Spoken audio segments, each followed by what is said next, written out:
সীতানাথ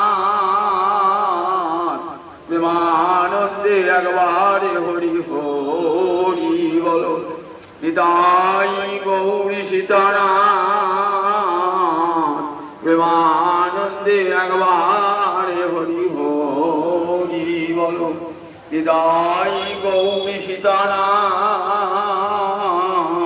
প্রেমানন্দে একবারে হরি হরি বলো। ভক্তবৃন্দে চরণে আমার কোটি কোটি দণ্ডবৎ প্রণিপাত। ভাগবত সপ্তাহের আজ চতুর্থ দিন। ভগবান শ্রীহরি পৃথিবীতে প্রকট হবে ব্রহ্মার একদিনে ৩ অবতার। অনেকের ধারণা কৃষ্ণ প্রতি দাপরেই বোধহয় আবির্ভূত হন, কিন্তু ধারণাটি ভ্রান্ত। প্রতি দাপরে গোবিন্দ আসেন না, তার অংশ তার কলা আসে। গোবিন্দ আসেন কখন বললেন? ব্রহ্মার একদিনে এক। ব্রহ্মার একটা দিন কেমন করে হয়? সত্য, ত্রেতা, দাপর, কলি, একটা চতুর্যুগ হল। এর ৭১ বার ঘুরলে কি হয়? ৭১ চতুর্যুগ, একটা মন্বন্তর। ১৪ মন্বন্তরে ব্রহ্মার একদিন। এই ব্রহ্মার একদিনে গোলকবিহারী গোবিন্দ ও রাধারানীর সঙ্গে আবির্ভূত হবেন ব্রজে। ব্রহ্মার একদিন। এটা কি মন্বন্তর চলছে? বৈবস্বত মন্বন্তর। অষ্টাবিংশতি দাপরে ভগবান শ্রীহরি আবির্ভূত হয়েছিলেন নন্দ নন্দন রূপে। এর যে পরবর্তী কলি, সেই কলিতে আবার রাধা গোবিন্দ মিলিত তনু গৌরাঙ্গ হরি আবির্ভূত হয়েছিল। তাহলে ভালো করে মনে রাখবেন যে প্রতি দাপরে কিন্তু গোলকবিহারী গোবিন্দ আসেন না। অন্যান্য দাপরে কৃষ্ণই আসেন, কিন্তু অংশ রূপে কলা। এই যে দাপরটি গেল, সে দাপরে কিন্তু ভগবান শ্রীহরি কৃষ্ণস্তু ভগবান স্বয়ং ইতি যাংশ কলাপুংস কৃষ্ণস্তু ভগবান স্বয়ং। এটিকে বলা হয় ভাগবতের পরিভাষা। পরিভাষা হলো ভাগবতের মৌলিক বক্তব্য, যাকে অবলম্বন করে সমস্ত শ্রীমদ্ ভাগবত আলোচিত হবে। ভগবান শ্রীহরি কারো অংশ নন, কলা নন। সমস্ত অবতারের আবির্ভাব গোবিন্দ হতে। গোবিন্দ হলেন সর্বাবতারী, সমস্ত অবতারের বীজ স্বরূপ। অবতারা বলি বীজ। গোবিন্দতে যত যত অবতার, সমস্ত নৃসিংহ বলুন, কূর্ম বলুন, বরাহ বলুন, সব গোবিন্দ হতে আবির্ভূত। সব কিন্তু গোবিন্দ, সব কিন্তু গোবিন্দ হতে আবির্ভাব। কিন্তু কৃষ্ণস্তু ভগবান স্বয়ং। কেন কৃষ্ণস্তু ভগবান বলেন? কেন? অন্যান্য ভগবানের ঐশ্বর্যের কিঞ্চিত অংশ আছে, 2 আনা আছে, 4 আনা আছে, 8 আনা আছে, কিন্তু গোবিন্দে একবারই 6টি ঐশ্বর্য পূর্ণরূপে, 4টি মাধুর্য পূর্ণরূপে বিদ্যমান, যেন 16 কলায় পূর্ণ চন্দ্র। প্রতিপদের চাঁদকেও চাঁদ বলি, দ্বিতীয়ার চাঁদকেও চাঁদ বলি, তৃতীয়ার চাঁদকেও চাঁদ বলি, কিন্তু পূর্ণিমার চাঁদের সঙ্গে তার তুলনা হয়? গোবিন্দ আমার পূর্ণিমার চাঁদ, 16 কলায়, 6টা ঐশ্বর্য এবং 4টে মাধুর্য। একমাত্র গোবিন্দ ছাড়া আর কারো মধ্যে নাই নাই নাই। তাই মনে রাখবেন, প্রতি দাপরেই কিন্তু কৃষ্ণ আসবেন না। ব্রহ্মার একদিনে একবার মাত্র আবির্ভূত হবে। এই একবার আবির্ভূত হয়েছেন, আবার যখন ব্রহ্মার একটা দিন ঘুরে আসবে তখন আসবে। ভগবানের তো জন্ম নাই, ভগবান কর্ম থাকলে তবে তো জন্ম। আমার জন্মটা কি জন্য? কর্মফল ভোগের জন্য। যতদিন আমার কর্ম থাকবে ততদিন আমাকে পুনরপি জননং পুনরপি মরণং পুনরপি জননী জঠরে শয়নং ইহ সংসারে খলু দুস্তারে কৃপয়া পারে পাহি মুরারি। একবার যাওয়া আর একবার আসা, যতদিন কর্মফল ধ্বংস না হচ্ছে। তাই আমার কর্মটা কিন্তু আমার ইচ্ছাধীন নয়, আমার কর্মের অধীন। কিন্তু ভগবানের জন্ম ভগবানের ইচ্ছাধীন। ভগবানের জন্মদায়ী কেমন? ভগবানের জন্ম কেমন কি বলি? প্রকট হওয়া। আত্মানং সৃজামি, অর্থাৎ নিজেকে প্রকট করলেন ভগবান।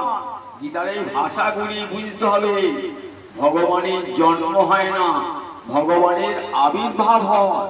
ভগবানের মৃত্যু হয় না, ভগবান অপ্রকট হন। তার লীলাটা লোকচক্ষের বাইরে চলে যায়। যখন লোকলোচনের গোচরীভূত তখন সেটি প্রকট লীলা, আর যখন লোকলোচনের অগোচরে চলে যায় সেই লীলা একেবারে অপ্রকট লীলা। এই দাপরে ভগবান আসছেন। দেবতারা কোথায় গিয়েছেন? কংসের কারাগারে গিয়ে স্তুতি করছেন। ভাগবতের নাম গর্ভস্তুতি। গর্ভস্তুতি। কার গর্ভকে স্তুতি করেছেন? দেবকীর গর্ভকে স্তুতি করেছেন। কারাগারে কারা যায়? কয়েদিরা যায়। কয়েদিরা থাকে যারা অপরাধী, তাই তো কারাগারে থাকে। সবাইকে কারাগারে যেতে চায়। আর কারা কারাগারে এসে দেখুন, আজকে স্বর্গের যারা দেবশ্রেষ্ঠ ব্রহ্মা ভবশ্চ তত্ত্ব মুনিভি নারদাদেবী সব। কে কে এসেছেন? ব্রহ্মা এসেছেন, মহাদেব এসেছেন, নারদাদি মুনি এসেছেন। এক আসেন নাই, দেবই সানুচরই সাকং।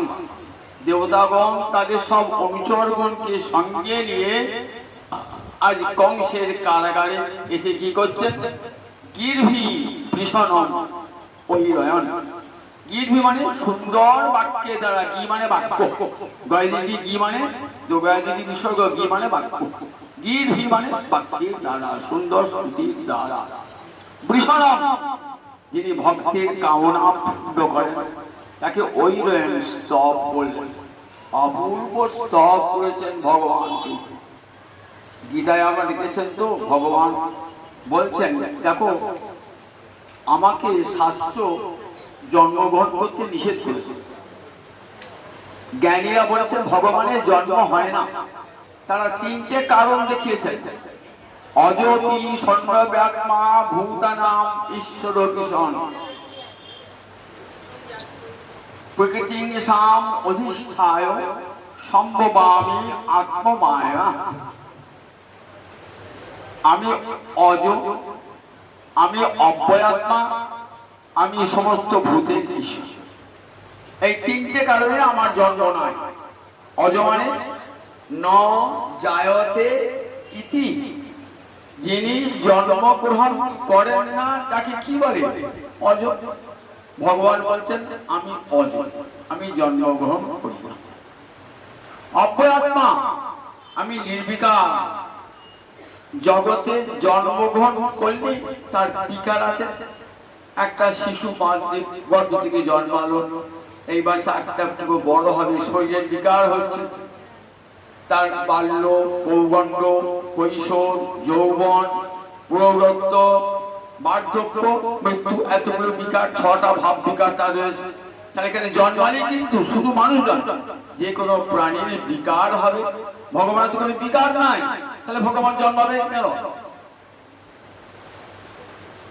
ভূতানাম ঈশ্বর, সমস্ত জীবকে তিনি নিয়ন্ত্রণ করেন। জগতের জীবটার তো নিয়ন্ত্রিত। নিয়ন্ত্রিত জীবের মাঝে নিয়ন্ত্রণ কর্তা আসবেন কেমন করে? তিনটে ধারালো ধারালো যুক্তি, জ্ঞানীর যুক্তি। ভগবানের জন্ম হয় না, ভগবান নির্বিকার আত্মা, ভগবান জগতের নিয়ন্তা, সুতরাং নিয়ন্ত্রিত জগৎ তিনি আসবেন কি করে? বললেন ঠিক কথা, জ্ঞানীর কথা ঠিক, তথাপি অজপি মানে তথাপিও আমি জন্মাই কি করে? প্রকৃতি সাম অধিষ্ঠায়, আমার নিজ প্রকৃতিতে অধিষ্ঠান করি, আশ্রয় করি, আশ্রয় করি। সম্ভব আমি আত্মমায়া, আমার যোগ মায়া, লীলা শক্তি যোগ মায়ার দ্বারা আমি প্রকটিত। কথাটি খুব ভালো করে মন দিয়ে শুনুন, গল্প করলে হবে না। আমি এখানে চেঁচাচ্ছি, ভালো করে শুনুন, গল্প করি, ভাগবত শুনে শুনে আমরা বুঝতে হবে, তবে তো আনন্দ হবে। প্রকৃতি কি সাম অধিষ্ঠায়, নিজ প্রকৃতিকে আশ্রয় করে। ভগবানের প্রকৃতি কি? চৈতন্য চৈতন্য পড়েছেন, তারিখে পড়েন তো, সন্ধিনীর সার অংশ শুদ্ধ সত্য না, ভগবানের সত্তা হয় যাহাতে বিশ্রাম, মাতা পিতা স্থান গৃহ শয্যাসন আর, এসব কৃষ্ণের শুদ্ধ সত্যেরও বিকার। সত্যগুণ বলে কি একটা প্রকৃতির তিনটে গুণ, সত্য রজতম। সত্যগুণটা উৎকৃষ্ট তো, ভগবানকে এই সত্যগুণকে আছে না, কিন্তু মায়ার গুণ। ভগবান যদি এই সত্য গুণকে আশ্রয় করে পৃথিবীতে আবির্ভূত হন, তাহলে বলতেন ভগবান মায়ার অধীন বলতে হয়। তাহলে এটাকে বলে মলিন সত্য, যতই উৎকৃষ্ট মলিন সত্য। এই সত্যের উপরে একটা সত্যতার নাম শুদ্ধ সত্য। শুদ্ধ সত্য, সেটা সৎ চিৎ আনন্দ। তার মধ্যে সৎ হলো সন্ধিনীর সার অংশ। সন্ধিনী মানে যে শক্তি ভগবানকে ধরে রেখে দেয়, মাতা পিতা স্থান গৃহ শয্যাসন সব শুদ্ধ সত্যের বিকার। ভগবানের সিংহাসনটিও শুদ্ধ সত্যের বিকার, ভগবানের আসনটিও শুদ্ধ সত্যের বিকার, ভগবানের মন্দিরটাও শুদ্ধ সত্যের বিকার, ভগবানের পিতা মাতা সব শুদ্ধ সত্যের বিকার। বুঝলেন? প্রকৃতি সাম অধিষ্ঠায় আশ্রয় করি। কে তোমাকে তিনি লীলা প্রকট করা? বলে আত্মমায়া। ভগবানের নিজের মায়াকে কি বলে? যোগ মায়া বা আত্মমায়া। সে মায়া ভগবানকে মোহিত করে। আর গুণময়ী মায়া, সত্যতম গুণময়ী মায়া আমাকে মোহিত করবে, আপনাকে মোহিত করবে, ভগবানকে মোহিত করতে পারে না। ভগবানকে মোহিত করে কে? যোগ মায়া। আমাকে মোহিত করে কে? জীব মায়া, গুণময়ী মায়া। দুটো মায়া আছে, একটা গুণময়ী মায়া আর একটা যোগ মায়া। গুণময়ী মায়া আমাকে সংসারে রেখেছে, সংসারে পাকে মা মায় ঘুরাবি কত, কলুর চোখ ঢাকা বলদের মতো। এমনি করে ঘোরাচ্ছে মা, মহামায়া জগৎজীবকে ঘোরাচ্ছেন। রামপ্রসাদ গান গিয়েছেন না, মা তো সে আমার মহামায়া রূপ। মা মায় ঘুরাবি কত, কলুর চোখ ঢাকা বলদের মতো, মায়া মায় ঘুরাবি কত। কতবার যাস আর কলু বুঝবেন, কলু কালকে ভালো যারা তেল তৈরি করে তাদের কলু বলতো। এখন তো তেলের মেশিন হয়েছে, তখন তেলের মেশিন ছিল না। একটা গরুকে বড় একটা ইয়ের সঙ্গে বেঁধে চারপাশে ঘোরানো হতো, আর সেই সর্ষে পিষে পিষে তেল হতো। আর গরুটা বারবার ঘুরবে তো চোখটা ঢাকা থাকতো, যাতে গরুটাও উল্টি পড়ে পড়ে না যায়। তাই গরুর চোখ ঢাকা বলদের মতো মামা। ভবের হাটে মামা ভবের কাছে বেঁধে দিয়ে মা পাঠ দিতেছে অবিরত। রামপ্রসাদের গান আছে, কি সুন্দর সুন্দর গান দেখলো। এমনি করে এই গুণময়ী মায়া আমাকে ঘোরাচ্ছে। ভগবানকে ঘোরাতে পারে? ভগবানকে মোহিত করছে, ভগবানকে মোহিত করছে যোগ মায়া। এটি ভগবানের নিজের মায়া। যত যত লীলা বৃন্দাবনে কে করেছে? সব যোগ মায়া। যোগ মায়া লীলা শক্তি, বিশুদ্ধ সত্য পরিণতি তার শক্তি লোকে দেখাইতে। গোলকের গুড়ধন এই রূপ রতন প্রদত্ত হইল নিত্য লীলা হইতে। যোগমায়া নিয়ে এলেন এই অপরূপ। দেখো রাধা বাঁধকে দেখো, যোগমায়া তিনি জাগিয়ে দেন জীবকে। তাকে উপাসনা করতে হয় কেন? হে যোগমায়া, তুমি মন্দিরের দরজা খুলে দাও, রাধা গোবিন্দের যুগল মূর্তি আমি দর্শন করতে পারি। যোগমায়া জাগিয়ে দে মা, লীলাপদ্ম বিকাশিনী, আমার যোগমায়া কাত্তায়নী। কাত্তায়নী পুজো করছেন ব্রজবতীরা, তবে তো কৃষ্ণকে পেয়েছিলেন। ওই যোগমায়ার উপাসনা না করলে কৃষ্ণকে পাওয়া যাবে না। সেই যোগমায়া লীলাশক্তি গোবিন্দকে, লীলাশক্তি গোবিন্দকে প্রকট করেছিলেন এই যোগমায়া। সম্ভব আমি আত্মমায়া, আমি নিজের মায়া, মায়া দ্বারা জগতে প্রকটিত হই। এই জন্মকর্মের কথা শুনলে কি হবে? ভগবানের জন্মকর্মের কথা শুনলে পারে কি হবে? জন্মকর্ম চমে দিব্যং এবং যো ব্যক্তি তত্ত্বত তত্ত্বা দেহং পুনর্জন্ম নৈতি মাম এতি সো অর্জুন। আমার জন্মটা কেমন বলেন? এটি দিব্য, অপ্রাকৃত। মনে করো না পিতা মাতার মিলন আমার জন্ম হয় নাই। পিতা মাতার মিলনের জন্ম হয় সেটা ভৌতিক দেহ, কার্য ভৌতিক দেহ। সে দেহটা থাকে না, ভগবানের দেহটা সেরকম নয়। কত সুন্দর করে খুলে বুঝিয়ে দিচ্ছেন দেখুন। ভেবো না যে পাঞ্চভৌতিক দেহ পিতা মাতার মিলনে এই জগতে আমার সন্তান হয়, আমাকে তা ভেবো না। আমি পিতা মাতার মিলন আমার জন্ম নয়, আমার জন্মটা দিব্য। পিতা মাতা না থাকলেও আমি জন্ম। থাম থেকে শুনলেন তো, থাম থেকে নিশিমতি বেরোলো, কে পিতা কে মাতা? নাসা থেকে বার হলো বড় অবতার, কে পিতা মাতা? পূর্ব অবতারে কে পিতা মাতা? ভগবান নিজেই আবির্ভূত ভগবান।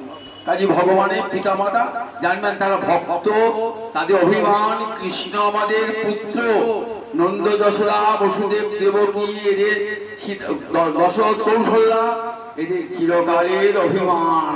রাম আমাদের পুত্র, কৃষ্ণ আমাদের পুত্র। সেই ভক্তের বাঞ্ছা পূর্ণ করবার জন্য তাদের পুত্র হয়ে ভগবান আবির্ভূত। তমেব মাতা চ পিতা তম, যিনি জগতের পিতা তিনি জগতের মাতা। তার পিতা মাতা কি হবে? শুধু ভক্ত বাঞ্ছা পূর্ণ করবার জন্য।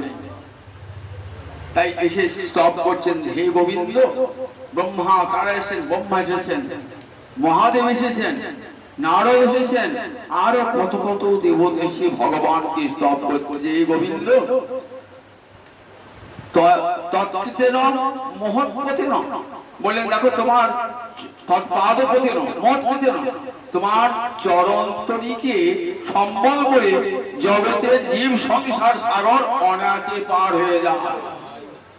গোবৎসং ভবাব্ধি, ভবসমুদ্র কেমন হয় না ওই গোষ্পদের তুল্য হয়ে যায়, আর সাগর থাকে না। যদি হে গোবিন্দ তুয়া পদ পল্লব করি অবলম্বন, তীর্থাই দেহ দিল ভনে বিদ্যাপতি অতিশয় কাতর, তরইতেই ভব সিন্ধু। বিদ্যাপতি বলেছেন তুয়া পদ পল্লব করি অবলম্বন, তোমার চরণ কমলকে অবলম্বন করে যেন সংসার সমুদ্র পার হতে পারি। ব্রহ্মাজি প্রস্তাব করে বলেছেন, প্রভু তুমি কৃপা করে আবির্ভূত হচ্ছ, জীবকে কৃপা করবার জন্য তোমার আবির্ভাব। জীবের প্রতি করুণায় তোমার আবির্ভাব, জীবের প্রতি করুণায়। জগৎ জীবকে তোমার করুণা, তোমার লীলা দেখাবার জন্য বললেন দেখো ভগবান গোবিন্দ আসেন কখন? আমার বিনা অন্যের ব্রজ প্রেম দিতে। অন্যান্য অবতারে কি হবে? অসুর নিধন হয়েছে। আর কৃষ্ণ অবতারে বলেন দেখো প্রেম দান, এই ব্রজ প্রেম দান গোবিন্দ ছাড়া কেউ করতে পারে না। তাই স্বয়ং ভগবানকে আসতে হয়েছে, ব্রজলীলায় স্বয়ং ভগবানকে আসতে হয়েছে। দুই রূপে তার প্রকাশ। বসুদেব দেবকীর পুত্র রূপে তিনি আবির্ভূত, আবার নন্দ যশোদার পুত্র রূপে আবির্ভূত। দুই জায়গাতে একই সময়ে আবির্ভূত হয়েছে। তাই থেকে নন্দ নন্দন বলে, বসুদেব নন্দন বলে। দেবকী দেখেছিলেন চতুর্ভুজ মূর্তি, শঙ্খচক্র গদাপদ্ম, কিন্তু মা যশোদা সাধারণ বালকের মতো গোবিন্দকে দর্শন করেছেন। সাধারণ বালকের মতো গোবিন্দ দেখেন না, শঙ্খচক্র গদাপদ্ম মূর্তি দেখেন না, দেখেছেন সাধারণ বালক, যেমন সাধারণ বালক হতে ভগবানের তাই আবির্ভাব বলে দেখো, ব্রহ্মাদি দেবগণ ভগবানকে স্তব করে বলছেন, হে গোবিন্দ, তোমার চরণ কোমল তুমি আজ প্রকটিত করেছো কেন? জীব সংসার ভয় থেকে যাতে চিরকালের জন্য মুক্তি পায় প্রভু। কি করে সংসার সাগর পার হবে? তোমার চরণ তরিকে ভেলা করে সংসার সাগর অনায়াসে পার হয়ে যাবে। গোবিন্দের চরণ তরিকে ভেলা করে যাদের তোমার চরণে এবং তোমার ভক্তের চরণে যদি বিন্দু মাত্র অবজ্ঞা থাকে, অনাদর থাকে, তাহলে যত বড় জ্ঞানী হোক না কেন, যোগী হোক না কেন, তার নিস্তার নাই। যদি গোবিন্দ চরণ বললেন, জ্ঞানী ভাবে কিভাবে? জ্ঞানী জীবন মুক্তি দশা পায়নি পরিমাণে, বস্তু বুদ্ধি শুদ্ধ নয়, কৃষ্ণ ভক্তি বিনে। অনেক জ্ঞানী আছে, আমি তো দেখো আমি তো ব্রহ্ম হয়ে গেছি, আমি ব্রহ্ম হয়ে গেছি, ব্রহ্মজ্ঞানী, সুতরাং আমার তো গোবিন্দ ভজনের প্রয়োজন নাই। বলে না গো না, তুই ব্রহ্ম হও নয়, এবং গোবিন্দ চরণে অনাদরের জন্য তোমার পতন হয়ে পতন্তি অথবা অনাদৃত দুষ্পদম হয়। গোবিন্দ চরণে, গোবিন্দ ভক্তের চরণে যদি কোনো প্রকার অনাদর থাকে, তাহলে তার পতন হয়ে যায়। এমনি করে স্তব করছেন, গর্গের নাম গর্গস্তুতি। আগামীকাল শুনবেন তার গোবিন্দের জন্মলীলা, এসে শোনাবো জন্মের কথা এবং তার কিছু কিছু লীলার কথা। ভাগবত সপ্তাহে তো সব জিনিস খুঁটিয়ে বলা যায় না, সব জিনিস ছুঁয়ে ছুঁয়ে ছুঁয়ে ছুঁয়ে যেতে হয়। তাই তো একাদশী তিথি, একটু একাদশীর মহিমার কথা আপনাদের শোনাই। গতকাল বলেছিলাম যে মহারাজ অম্বরীশ এই একাদশী ব্রতের জন্য শ্রীমদ ভাগবতে প্রসিদ্ধ হয়ে রয়েছে। পদ্মপুরাণ ও রূপকাঙ্গদ রাজা একাদশী ব্রতের জন্য প্রসিদ্ধ হয়ে রয়েছে। একাদশী বললেন, দেখো একাদশীর সমান আর ব্রত জগতের দ্বিতীয় নয়। একাদশী সমান ব্রত, একাদশী সমান ব্রত জগতে আর দ্বিতীয় নয়। এটি একটি বৈদিক ব্রত। বেদ বলেছেন একাদশী ব্রত করতে, তাই দেখবেন সমস্ত পুরাণে রামায়ণে মহাভারতে একাদশী ব্রতের কথা আছে। অন্য যেসব ব্রত করেন সেগুলি কখনো পুরাণে নাই, বেদ সেগুলি অনুমোদন করেন নাই। কিন্তু একাদশী এমন একটি ব্রত যেটি স্বয়ং ভগবান প্রভু একাদশী ব্রত করেছেন। মহাদেব একাদশী ব্রত করেছেন, গান্ধারী একাদশী ব্রত করেছেন, সীতা দেবী একাদশী ব্রত করেছেন, গৌরী দেবী একাদশী ব্রত করেছেন। সুতরাং আমরা তো কোন ছাড়, জগৎকে শিক্ষা দিয়েছেন। দেখো একাদশী বলেন, একাদশী একটা নিত্য ব্রত। নিত্য ব্রতের চারটে লক্ষণ থাকে। প্রথম লক্ষণটা কি না, হরিভক্তি বিলাসে লেখা ছিল সংস্কৃত। প্রথম একাদশী প্রথম লক্ষণ, নিত্য ব্রতের প্রথম লক্ষণ হলো যে ব্রত করলে গোবিন্দ তুষ্ট হবে, সেই ব্রতটা হয় নিত্য ব্রত। একাদশী নাম ব্রতং সর্বকাম ফলপ্রদং কর্তব্যং সর্বদা বিক্রয় বিষ্ণু প্রেরণ কারণ। একাদশী এমন একটি ব্রত সমস্ত কাম্য ফল দান করতে পারে। এই যে গতকাল একাদশী কি নাম ছিল? পুত্রদা। বন্ধা রমণী যদি পুত্র কামনা করে, তাহলে এই একাদশী ব্রতটি নিষ্ঠার সঙ্গে পালন করলে তার পুত্র লাভ হবে। তাই একাদশীর নাম পুত্রদা একাদশী। গতকাল যে একাদশী গিয়েছে। দ্বিতীয় লক্ষণ কি হলো? এবং বিষ্ণু প্রেরণ কারণ বলেন, এই একাদশী ব্রত করলে কি হয়? গোবিন্দ তুষ্ট হন। গোবিন্দ তুষ্টি তো পরম ধর্ম, সেই জন্য একাদশী ব্রত করতে হবে।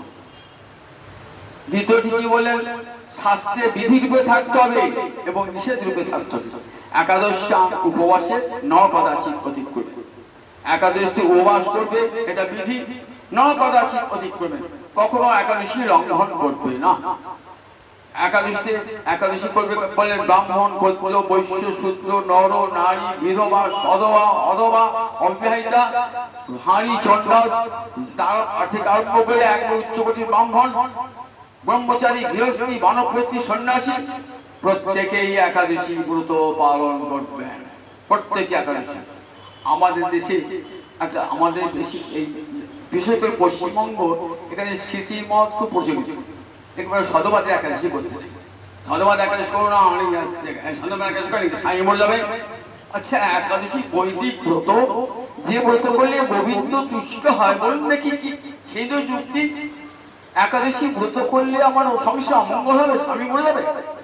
স্বামীর পরমায়ু দীর্ঘ থেকে দীর্ঘতর হবে, স্বামী নিরোগ হবে, গোটা সংসারের কল্যাণ। শাস্ত্রে কি বলছে? স্বপুত্রস্য স্বভার্যস্য স্বজনেই ভক্তি সংযুত। নিজের পত্নীকে সঙ্গে নিয়ে, পুত্রকে সঙ্গে নিয়ে, কন্যাকে সঙ্গে নিয়ে, স্বজনগণকে সঙ্গে নিয়ে একাদশী উপবাসে উভয় পক্ষে একাদশী ব্রত পালন করব। স্বাস্থ্য জ্ঞান বিহীন তো এসব লোকে বোঝানো খুব সুবিধা। খাবি না একাদশী কি?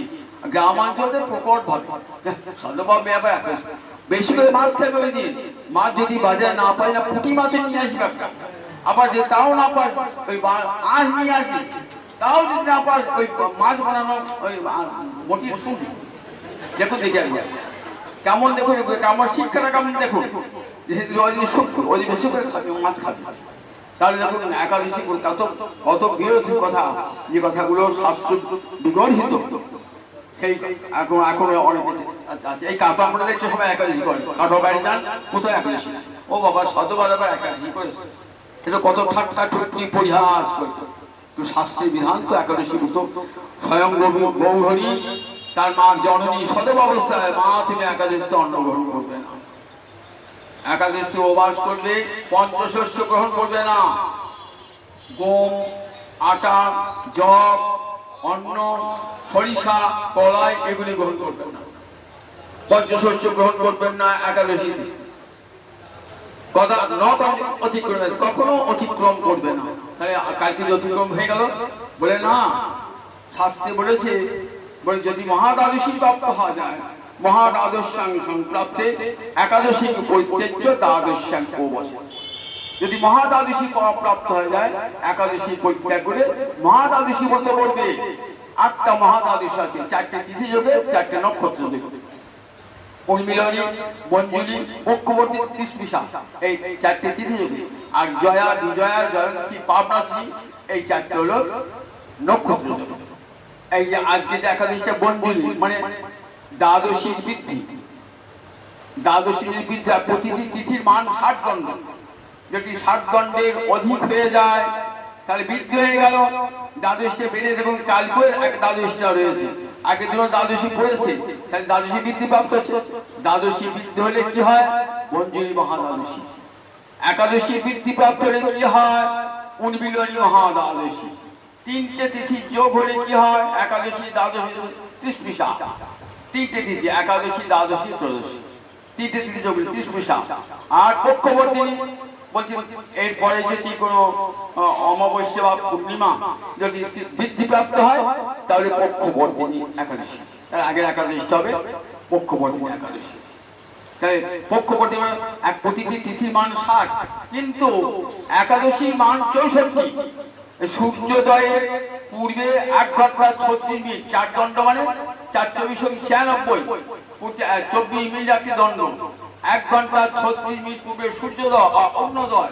এই অরুণোদয় যে দশমী যোগ থাকে, তাহলে একাদশীটা বৃদ্ধা হয়ে গেল। ওই একাদশীটা পালন হবে না, বৃদ্ধাকর্ষী পালন করতে নাই। তাহলে তারপরে যদি একাদশী 1 কলা থাকে, তার সেই দিনে একাদশী ব্রত পালন করতে, তাই বৃদ্ধাকর্ষী হবে না। বলে চাই কখন মহাদ্বাদশী প্রাপ্ত হলে এবং বৃদ্ধাকর্ষী হলে সেটি পরিত্যাগ করবে। একাদশী ভঞ্জিত কদাচি মানব, একাদশীতে কখনো ভোজন করবে না। একদল লোক আছে পুরীতে একাদশী নেয়, কি অজ্ঞের মতো কথা। আচ্ছা, পুরীটা মহাপ্রসাদ, আর কাটোয়ার গৌরহরি রাধামাধব প্রসাদটা মহাপ্রসাদ না? কিরকম দেখুন, ধারণা করতে কিরকম দেখুন। পুরীতে জগন্নাথ ক্ষেত্র তো মহাপ্রসাদ খেলে কে বলে পুরীতে একাদশী? যারা গৌরীয় বৈষ্ণব, যারা মহাপ্রভু মাতাদর্শী, যারা প্রত্যেক একাদশী ব্রত করেছে, স্বয়ং মহাপ্রভু একাদশী ব্রত করেছেন। ভালো করে শুনে রাখুন, আমি একটিও শাস্ত্র বিরোধী কথা বলি নাই, প্রত্যেক শাস্ত্র মিলিয়ে নেবেন। মহাপ্রভু একাদশী ব্রত করেছেন এবং তার গণেরা সব একাদশী ব্রত করেছেন। গৌড়ীয় মতে যারা বৈষ্ণব আছেন তারা একাদশী ব্রত পালন করেছেন পুরীতে আজও করেন। পুরীতে তাহলে পুরী দেখা যায় বললেন দেখো একাদশী মহাপ্রসাদ খেলে কি দোষ? অন্যতে পাপ স্পর্শ করে তাই অন্ন খেও না, মহাপ্রসাদ পাপ স্পর্শ করে না। বললেন দেখো বৈষ্ণবেরা মহাপ্রসাদ ছাড়া অন্য কিছু খান না, তার তো প্রতিদিন মহাপ্রসাদ, তার তো প্রসাদী কোনো গোবিন্দে নিবেদিত জিনিসই খান না, তাহলে তো একাদশী প্রসাদ কোনো কাজই হবে না। গোবিন্দের প্রসাদ খাচ্ছি অত একাদশী নাই, একাদশী হবে না। তাই একাদশীর মর্যাদা রক্ষা করবার জন্য মহাপ্রসাদকে প্রণাম জানিয়ে একাদশী ব্রত পালন করতে হবে। চতুর্থ লক্ষণ হলো যদি কেউ একাদশী উপেক্ষা করেন তাহলে কি হবে? পৃথিবী সহ নিরয় জাতি, তিনি একা নরকে যাবেন না, পিতৃগণকে সঙ্গে নিয়ে।